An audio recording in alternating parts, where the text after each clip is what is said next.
ஒரு அடர்ந்த காட்டில் சுட்டி என்ற குட்டி குரங்கு இருந்தது. சுட்டிக்கு ஒரே ஒரு ஆசை, பெரிய ஓவியனாக வேண்டுமென்று. ஆனால் அதுக்கு வரையவே தெரியாது. கோடு போட்டால் பாம்பு மாதிரி நெளியும், வட்டம் போட்டால் முட்டை மாதிரி ஆகும்.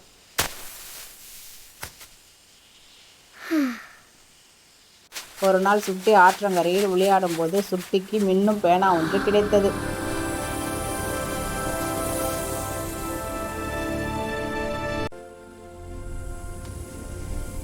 அது சாதாரண பேனா இல்லை.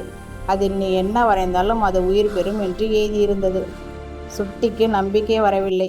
சும்மா ஒரு வாழைப்பழம் வரைந்து பார்த்தது. திடீரென மணலிலிருந்து ஒரு பெரிய வாழைப்பழம் முளைத்தது. சுட்டி துள்ளி குதித்தது. அடுத்து ஒரு மாம்பழம் வரைந்தது. மாம்பழம் வந்தது. அப்புறம் லட்டு, முறுக்கு, ஐஸ்கிரீம் என வரிசையாக வரைந்து தின்றது. அதுக்கு வயிறு உப்பிவிட்டது. அப்போது தூரத்தில் ஐயோ என்று அழுகுரல் கேட்டது. யானை அண்ணனின் குட்டி கிணற்றில் வீழ்ந்து விட்டது. எல்லா மிருகங்களும் சுற்றி நின்று அழுதன. ஆனால் யாராலும் காப்பாற்ற முடியவில்லை. சுட்டிக்கு மாயப்பேனா ஞாபகம் வந்தது. உடனே ஓடிப்போய் ஒரு நீளமான கயிறு, பெரிய ஏணி என வரைந்தது. இரண்டும் உண்மையாகவே வந்தது.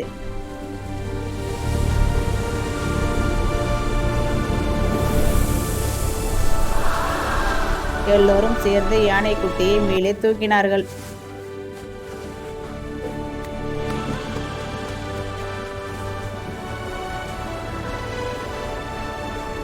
யானை அண்ணன் கண்ணீரோடு நன்றி சுட்டி என்று கட்டிப்பிடித்தார்.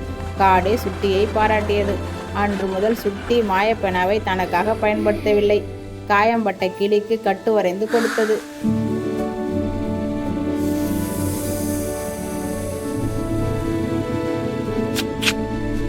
பசியில் இருக்கும் முயல் குடும்பத்திற்கு கேரட் தோட்டம் வரைந்து கொடுத்தது.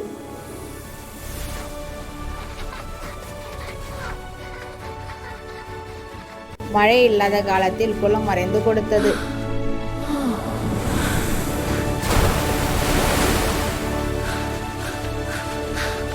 ஒரு நாள் பேனா பேசியது. சுட்டி, நீ நல்ல மனசு உள்ளவன், என் வேலை முடிந்தது என்று சொல்லி மறைந்துவிட்டது. சுட்டிக்கு வருத்தம். ஆனால் அதற்குள் சுட்டி நிஜமாகவே நன்றாக வரைய கற்றுக்கொண்டது. இப்போது பேனா இல்லாமலேயே அழகாகவும் வரையும். காட்டில் உள்ள எல்லா மிருகங்களுக்கும் ஓவியம் வரைந்து கொடுக்கும். பெரிய ஓவியனானது. உதவும் மனசு இருந்தா மாயம் இல்லாமலேயே நாம எல்லாரும் ஹீரோ தான்.